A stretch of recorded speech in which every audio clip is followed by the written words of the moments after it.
পাঁচ সোনার পরীর জাদুর সোনার পার্লার। অনেকদিন আগের কথা। পরীরাজ্যে পাঁচ পরী বোন ছিল। তারা সাজগোজ করতে ভীষণ ভালোবাসতো। তাদের নাম ছিল অনন্যা, অদিতি, বিথিকা, চন্দ্রিমা ও সুষমা। ওরা দেখতে অসাধারণ সুন্দরী ছিল। তাই ওদের কাছে সবাই সৌন্দর্যের টিপস দিতে আসতো। সব পরীরাই ওদের কাছ থেকে সাজগোজ করতে আসতো। পরীরাজ্যে অন্যান্য পরীরা, ফুল পরীরা, ফল পরীরা সবাই সব কাজে ব্যস্ত থাকলেও পরীরাজ্য সাজানোর একমাত্র দায়িত্ব ছিল এই পাঁচ পরী বোনের কাছে। স্বয়ং রানী পরীও ওদের কাছ থেকেই সাজগোজ করতেন। তাই পরীরা ভাবলো, পরীরাজ্যে সারাদিন যদি সকল পরীদের সাজিয়েও দেয়, এতে তাদের কোনো লাভ হবে না। কেননা পরীরাজ্যে কোনো কাজ করার জন্য কাউকে কোনো টাকা দেওয়া হয় না। পরীরাজ্যে কোনো টাকার দরকারও হয় না, কেননা পরীরাজ্যে খাওয়া থাকা সবকিছু এমনিতেই পাওয়া যায়। যখন যে যা চায় তাই পায়। কিন্তু তাদের বড্ড ইচ্ছা হলো তারা একটা পার্লার দেবে। সেই পার্লারে টাকা দিয়ে মানুষ সাজতে আসবে। আর এই কাজ করার জন্য সবচেয়ে ভালো জায়গা হচ্ছে পৃথিবীতে।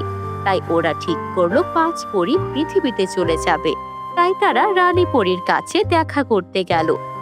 রানী পরী, অনেকদিন ধরে একটা কথা আপনাকে বলবো বলবো করে ভাবছি, কিন্তু বলা হয়ে উঠছে না।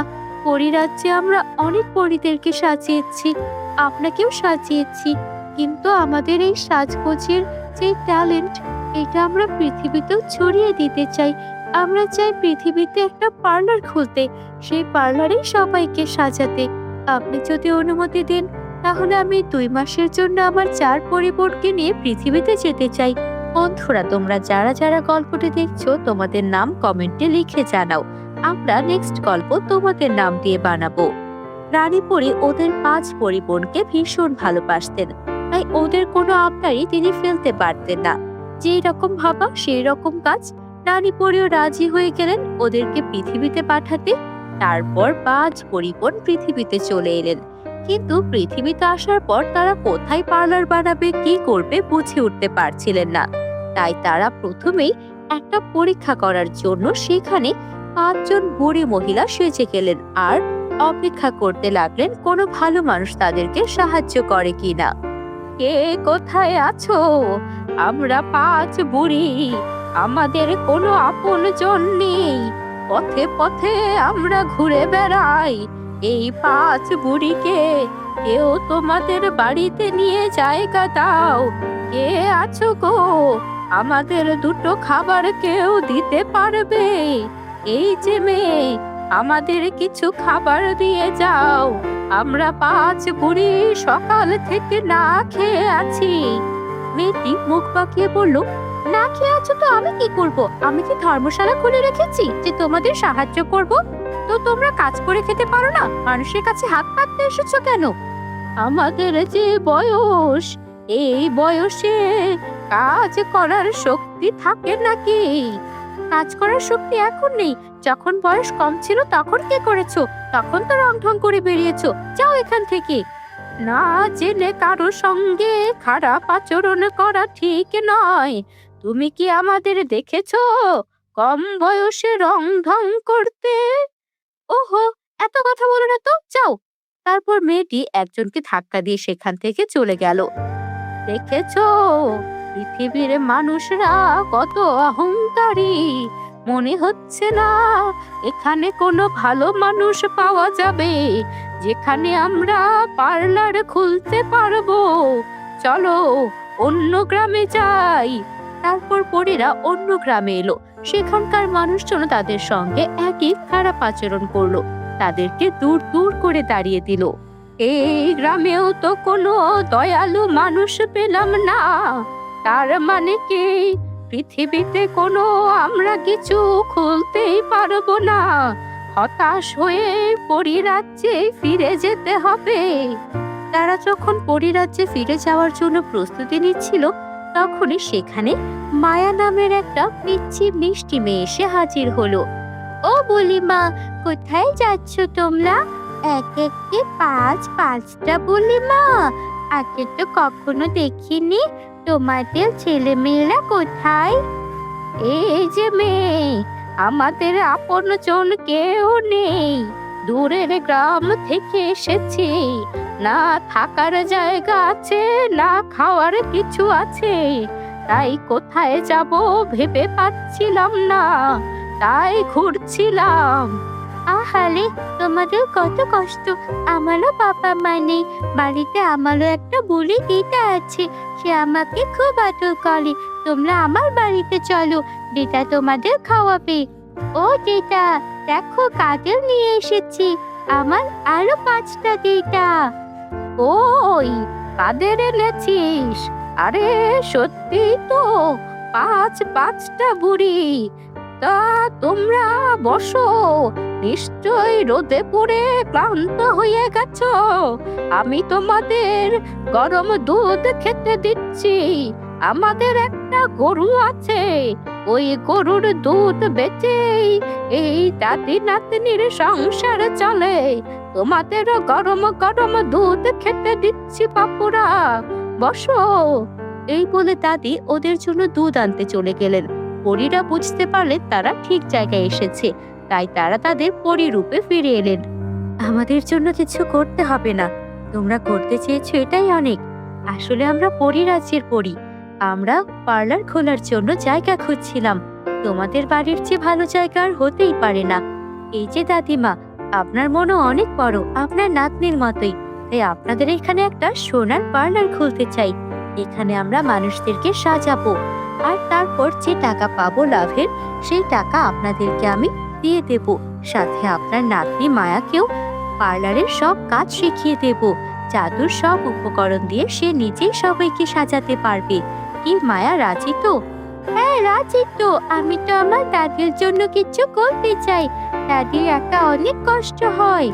তারপর পরীরা মায়াদের উঠানেই একটা সোনার পার্লার খুললো।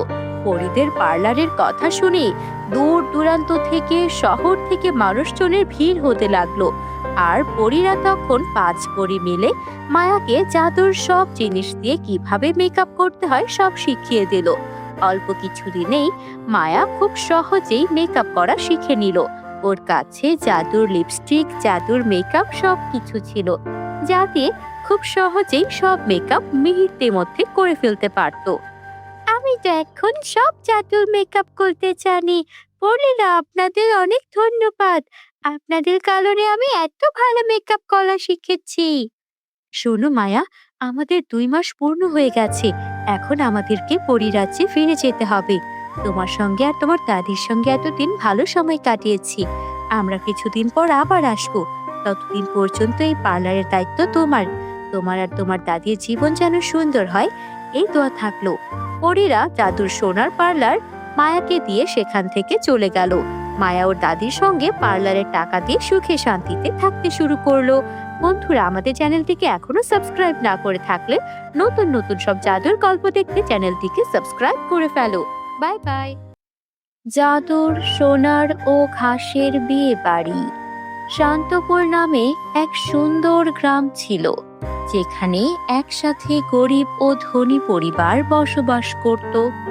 এই গ্রামে বাস করত 2 অনাথ বোন, রূপা ও ঝুমা। ছোটবেলাতেই তারা বাবা মাকে হারিয়েছিল, তাই অন্যের বাড়িতে কাজ করে কোনো রকমে জীবন কাটাতো।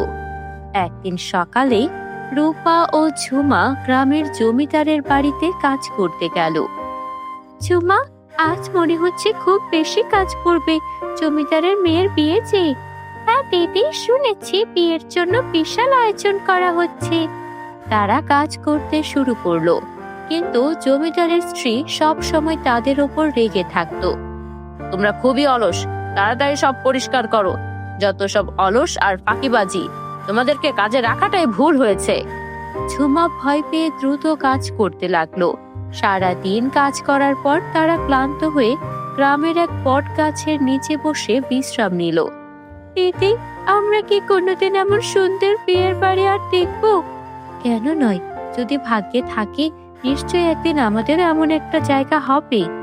বন্ধুরা, তোমরা যারা যারা গল্পটি দেখছো, তোমাদের নাম কমেন্টে লিখে জানাও। আমরা নেক্সট গল্প তোমাদের নাম দিয়ে বানাবো। রাত গভীর হতে লাগলো। তারা বাড়ি ফিরতে উদ্যত হলে হঠাৎ ঝলমলে আলোয় চারপাশ আলোকিত হয়ে উঠল।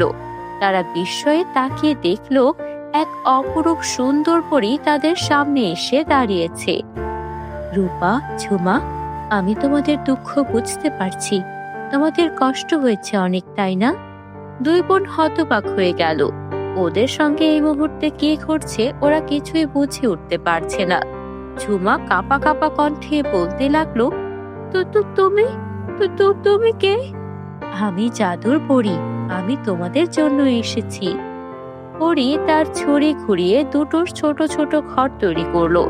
একটির ছাদ ছিল চকচকে সোনার তৈরি, আর অন্যটির ছাদ ছিল নরম ঘাস দিয়ে তৈরি। এই দুই ঘর হলো জাদুর বিয়ে বাড়ি। একটিতে ধনী মানুষের বিয়ে হবে, আর অন্যটিতে গরিবদের জন্য বিয়ের আয়োজন করা হবে। তোমরা এই দুই বাড়ি দেখাশোনা করবে। পরীর তা উপহার পেয়ে ওরা দুই বোন আনন্দে আত্মহারা হয়ে গেল। ওরা নতুন করে জীবন শুরু করলো। ঝুমা, আমরা এবার নিজেদের কাজ শুরু করতে পারবো। হ্যাঁ দিদি, আর গরিব মেয়েরা বিনামূল্যে বিয়েও করতে পারবে। এটা অনেক অনেক ভালো হলো। শুরুতে গ্রামের মানুষ বিশ্বাস করেনি, কিন্তু যখন তারা দেখলো সোনার বিয়ে বাড়িতে রাজকীয় আয়োজন করা হচ্ছে আর ঘাসের বিয়ে বাড়িতে গরিবদের জন্য বিনামূল্যে বিয়ের ব্যবস্থা করা হচ্ছে, তখন সবাই অবাক হয়ে গেল। একদিন গ্রামের এক লোভী মহিলা সরলা বিয়ে বাড়ি দেখতে এলো। সোনার বাড়ি, এটা তো বিশাল সম্পদ। না না না না, এটা আমার চাই চাই। সে কৌশলে দুই বোনের কাছ থেকে সোনার বিয়ে বাড়ির চাবি হাতিয়ে নিল। এবার আমি ধনী হব।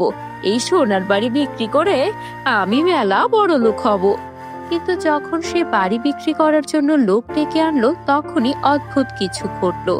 পুরো সোনার বাড়ি ধোঁয়ায় পরিণত হয়ে একদম মিলিয়ে যেতে লাগলো। কি হচ্ছে? না না না, হতে পারে না। আমার যে সবকিছু শেষ হয়ে যাবে।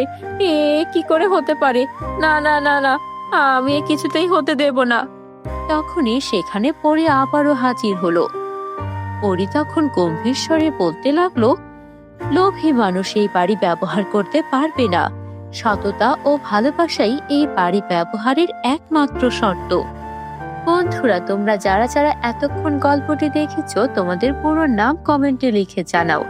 আমাদের চ্যানেলটি এখনো সাবস্ক্রাইব না করে থাকলে জলদি করে সাবস্ক্রাইব করে ফেলো। সরলা লজ্জিত হয়ে দুই বোনের কাছে ক্ষমা চাইলো। আমি ভুল করেছি, আমাকে তোমরা দুই বোন ক্ষমা করে দাও। রূপা ও ঝুমা তাকে ক্ষমা করলো। দুই বোন তাদের জাদুর দুই বিয়ের বাড়ি নিয়ে অনেক খুশি ছিল। শান্তপুরের সেই জাদুর বিয়ে বাড়িগুলো এখন সবার কাছে খুবই জনপ্রিয়। ধনী পরিবারগুলো সোনার বিয়ে বাড়িতে রাজকীয় আয়োজন করত, আর গরিব মানুষ ঘাসের বিয়ে বাড়িতে বিনামূল্যে বিয়ের সুযোগ পেত। রূপা ও ঝুমা এখন গ্রামের সবার ভালোবাসা আর সম্মানের মানুষ হয়ে উঠেছে। একদিন রাতে ঝুমা স্বপ্ন দেখলো পরী তাকে কিছু বলছে। ঝুমা, সাবধান, এক দুষ্ট জাদুকর তোমাদের এই সুখের জীবনে অশান্তি আনতে চাইছে। ঝুমা ভয় পেয়ে ঘুম থেকে উঠে রূপাকে সব বলল। আমরা কি করব দিদি, যদি সত্যি কিছু খারাপ হয়? আমরা আমাদের বিয়ে বাড়ি রক্ষা করব। পরদিন সকালে গ্রামের এক আগন্তুক এসে হাজির হলো। সে ছিল বেশ রহস্যময়। চোখে ছিল ধূসর রঙের এক অদ্ভুত ঝিলিক। তার নাম ছিল কালো জাদুকর কুষাণ। আমি দূর দেশ থেকে এসেছি। শুনেছি তোমাদের এই জাদুর বিয়ে বাড়ি খুবই বিখ্যাত। আমি এখানে একটি বিয়ের আয়োজন করতে চাই। রূপা ও ঝুমা তার কথা শুনে একটু দ্বিধায় পড়ে গেল। আপনার জন্য কোন বিয়ে বাড়ি ঠিক হবে? আমি সোনার বিয়ে বাড়িতে বিয়ে আয়োজন করব, দামের কোনো চিন্তা নেই। তার কথা শুনে রূপা ও ঝুমা একে অপরের দিকে তাকালো। বিয়ের দিন এলো, জমকালো আয়োজন করা হলো, কিন্তু ঠিক তখনই বিপদ ঘটলো। যে মুহূর্তে কুষাণ বিয়ে করতে এলো, তখনই সোনার বিয়ে বাড়ির চারপাশে কালো ধোঁয়া ছড়িয়ে পড়লো। পুরো জায়গা যেন ভুতুড়ে হয়ে গেল। মানুষের মধ্যে আতঙ্ক ছড়িয়ে পড়লো। পরী আবার উপস্থিত হলো। কুষাণ, তুমি দুষ্ট জাদুকর, তোমার মনের কালো ইচ্ছা কখনো সফল হবে না। আমি এই বিয়ে বাড়িগুলো ধ্বংস করব। ভালোবাসা নয়, ক্ষমতা দিয়ে সব নিয়ন্ত্রণ করতে হবে। পরি তার ছড়ি ঘুরিয়ে এক শক্তিশালী আলো ছুঁড়ে মারলো, কিন্তু কুষাণ তার জাদু দিয়ে তা প্রতিরোধ করলো।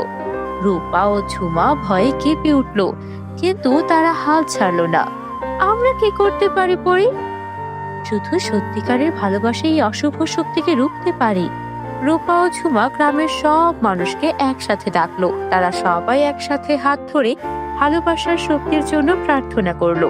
হঠাৎ করেই বিশাল এক সোনালী আলো চারপাশে ছড়িয়ে পড়লো। আলোর স্পর্শে কুষাণ চিৎকার করে উঠলো।